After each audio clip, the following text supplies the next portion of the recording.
Hello friends, welcome to my Cozy Haven. My name is Fiona. I'm really glad you clicked my video today. I'm going to chat to you about the books that I've been reading this week, what my reading plans are for the weekend, and what else I'm going to be doing this weekend. So this week it's been quiet. I haven't had any appointments this week, which has been lovely. Yesterday was really not a good day for me, and I woke up and had a headache and my joints were sore. I was just really tired, so I actually ended up going back to bed after breakfast and stayed there for another hour. And then yesterday I just had what for me was a very, very quiet day. I hardly ever moved from the sofa apart from to go and have a meal. And I fell asleep on the sofa yesterday afternoon in the sun. It was beautiful. It was just so nice. But yeah, it was just a very, very tired day, very painful day.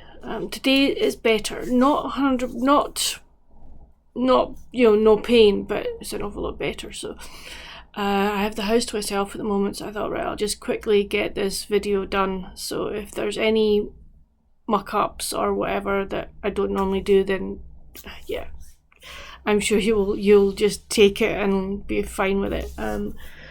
So shall we talk about the books that I read this week? So the first one I finished was Vows and Villainy by Elizabeth Penny. This is book number 5 in the Cambridge Bookshop series. Thoroughly enjoyed this one. So Molly is helping at the Hazelhurst House to put together a Shakespeare exhibition because there is a Shakespeare troupe. They are going to be doing some plays over the summer. They're also going to be part of Molly's best friend Daisy's wedding, as they're going to perform during the wedding. But unfortunately, the leader of the troupe ends up dead in the moat, and the police are shall we say that one of the people who are in the troupe point the finger at Daisy's boyfriend Kieran's brother Alan, who is going to be the next Earl of the manor, as it were. So Molly and Kieran and Lady Asha, everybody they follow Molly's lead and try to discover who the murderer is, which was really good. We also get information about the build up to Daisy and Tim's wedding. We get the build up to Aunt Violet's wedding, to her beau, to Sir John, and it was a really, really good read. I'm not going to say much more because I really don't want to spoil bits for you. But no, thoroughly enjoyed this one. I buddy read this one with Beth from Soul Stained Ink. We've buddy read this whole series so far, and I'm sure we will keep doing so. But no, just really enjoyed this book. It kept me entertained and gripped for the whole time, and I'm really glad to have read it. I also finished a Genius at the Shalley School by Eleanor Embry Dyer. This is a short one. The reason this one is so short is because they split the story into 2 books. So you get the Genius, and then following that is the Shalley School Fate. So I don't know why they decided to split it into 2. But anyway, we meet Nina, and Nina has got a very prestigious talent. She's a superb pianist. Like, she's going to be concert pianist level. She is that good. And we discover her in Italy, and unfortunately her father has passed away very unexpectedly, and her cousin that she has never met comes to pick her up, and she just wants to be left in Italy to go on with the life that she was living, but she's only sort of 13, 14, and he's like, no, we can't do that. You're going to have to come home to me. And on the way home, on the train, into their compartment happens to come 4 members of the Shalley School who are on their way home for the holidays. And for the first time since her cousin has met her, Nina kind of perks up and, takes an interest in everything. And her cousin realises that, she talks about her piano playing and stuff, and like the girls are like, oh, our school makes provision for, and we've had people who have gone on to become great musicians, and name a couple, and of course Nina's heard of them. And her cousin decides, well, this is the best place for Nina to go, and she ends up being enrolled at the Shalley School, and this tells her first term there. And her learning to she's never been with people her own age before. She's never been with other school children. She's never been to major lessons, etc. So it's her having to learn how to get on with people, and other people having to learn how to get on with a genius, because this girl is a musical genius. So thoroughly enjoyed this one. It was a really good read, and I will continue with more of them, but I've just I picked this one up and then thought, I'm not going to read the next one just now, but no, thoroughly enjoyed this one. Then on my tablet I've finished Winter Nights at the Bay Bookshop by Jessica Redland. I will leave a wee cardie up here, or picture up here. Thoroughly enjoyed this one as well. So we meet Lily, and Lily is running the bookshop with her dad, and it's doing well, and she's brought in some new ideas, etc. But her father is having to go in for a double knee replacement, and they need to find somebody to take over his shifts. So she puts out an advert, and this gentleman called Lars Johansson answers the advert. And we get some of his backstory as well. And we know that Lars and Lily knew each other at school, but they weren't friends. And something had happened, and she was a bit, but he's the best candidate for the job. And they give it to him on a trial basis. And he proves to be just what the shop needs, just what she needs. He teaches her about various, he's part Icelandic, so she finds out about various Icelandic traditions, like the 13 trolls that come to visit. The troll, I can't remember what they're called. Oh my goodness. But there are 13 trolls who come to visit the Icelandic children in the lead up to Christmas. And there's a troll cat and everything. It was really good. And then she learns about Jólabokkaflood as well. And it's how they incorporate these things into the shop. There's also the side story of, why books are so important to both of them, which was really, really good. I'm not going to say much more because I don't want to spoil it. This is book. It's part of the Christmas at the Castle in Castle Street series that Jessica Redland writes. I have never read. This was my first one of this series, and I definitely want to go back and get the rest because I found them absolutely delightful to read. It was a great story. Loved the characters. Liked the premise and how it was all set up, and just how both characters grew into themselves and the bookshop, and it was just beautifully done. So thoroughly happy I read it, and would recommend it. I don't think you need to have read the others in the series, but maybe you do, because I didn't feel I missed anything. But she talked about other about other shops that were in Castle Street, but I've never heard of them. So and the people who are in it, so it might be better to go back and start at the beginning and read them all. But definitely go read it. It's so good. I then read Theodore Boone by John Grisham. This is book number 1 in the Theodore Boone series. So Theodore is a 13-year-old who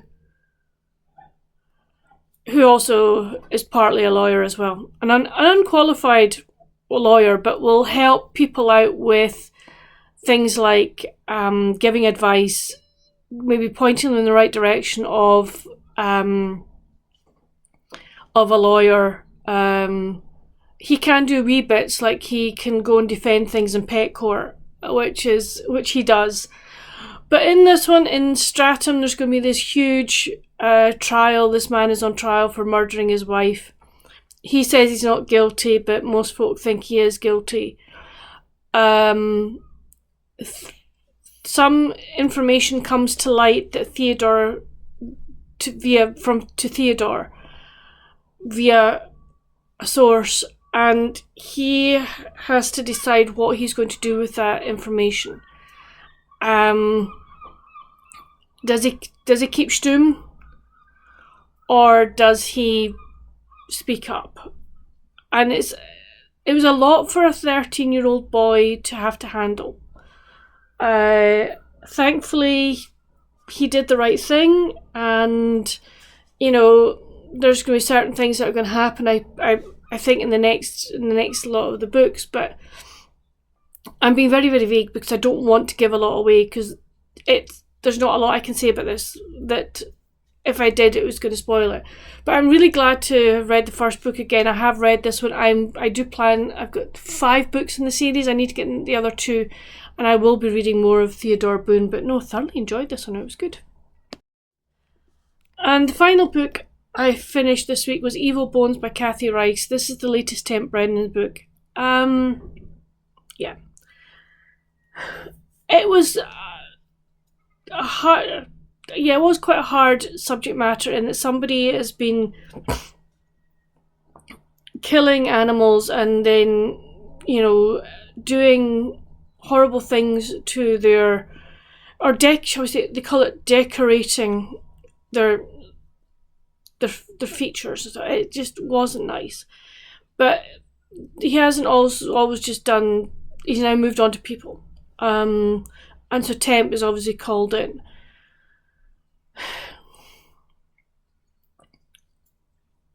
We have that going on. We also have her grandniece has come to stay with her daughter Katie, and Ruthie is 17, doesn't really know what she wants to do with life, doesn't really want to go to university. To appease her mother, she goes on a tour of the local university and gets in with a group of people who could be not good. We're not sure. We also have Temp and Andrew Ryan organising to spend time with each other. He's coming down to Charlotte this time. So there's all of this going on. I normally love these books, and this one was okay. It was alright. I am not, unfortunately, going to go, oh yeah, this was really, really good. I don't know, there was just something about it that I don't know whether I'm getting to the end of reading about Temp Brennan. I don't know. Or whether I need more from the story. I just, I can't say. I really don't know. But yeah, I finished it, I read it. I am going to probably give it a 3 out of 5, which is a not bad rating. But it just kind of fell flat for me. So what am I reading now? At the moment I'm reading The Lighthouse by the Sea by Margaret Amat. This is book 2 in her Barra series. Love on the Edge. I'm 70% through this one. This is an e-arc. 70% through this one. Absolutely loving it. Really, it's a good story, good premise. I'll get this finished probably today. So yeah, it's a quick, easy read that I'm finding very entertaining and really, really enjoying it. And then the other book I am reading, I'm buddy reading this with Rebecca from Colourful Book Nester. We are reading Wayward by Amelia Hart. Yep, we are tabbing the life out of this book. This is a three POV story. Modern day 1942 and 1619. So 3 time periods, 3 probable members of the same family. Well, we know modern day and Violet are Kate is the modern day. Her great aunt Violet is the next one. There's the 1942, and then in 1619 we've got Alpha. So, yeah, but really enjoying it. It's not an easy read. It is definitely not an easy read. And I don't think it's supposed to be an easy read. But I am enjoying it so far. And for a debut novel, at the moment, I'm thinking this is really, really good. We're doing 3 chapters a day, so yeah. But as I say, tabbing it to grim death in this one, but it's good.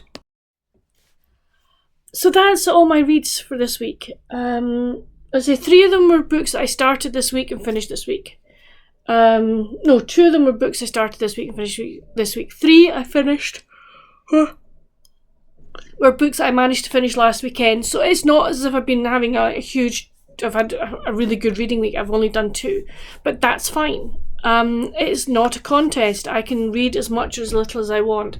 Yesterday, when I wasn't feeling that great, I did my three chapters of Wayward, but I then picked up my tablet and I read on that. I have 2 Bella Grace magazines on that I got the digital versions of. It's fine to read the digital, but I do miss reading the physicals, and I decided to bite the bullet, and I've got myself a UK subscription. I managed to find a UK people in the UK, who do the Bella, who bring in Bella Grace magazines and do a subscription for them.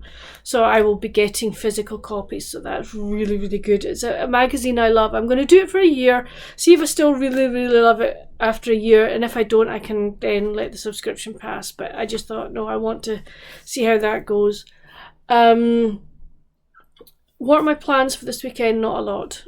As I say, I'm feeling better today, and I want to just keep building up, because next week I'm going to meet one of my friends. Mum and Dad and I are going to meet one of my friends for lunch, and that's going to be really, really nice. And then I've got one of our other friends is arriving to spend some days starting next Saturday. So, prep for that. So I just want to rest so I've got energy to help out this week. But the World Indoor Athletics Championships are on this weekend, so we'll sit and watch that. There's rugby, there's URC back on this weekend as well, so we'll sit and watch that. Weather today is lovely, actually. It's blue skies. The sun is out. I don't know if the sun is that warm, but hey ho, we'll see.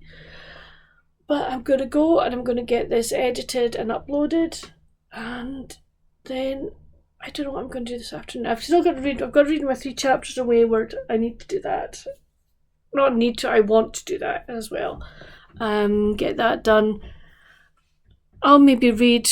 I will just see how I feel and take it from there. But please come chat with me down in the comments. What are you planning to do this weekend? What have you been reading this week? What are you planning to read this weekend as well? Have you read any of the books that I've mentioned? If so, what did you think of them? But until my next video, friends, stay safe. Happy reading. Bye.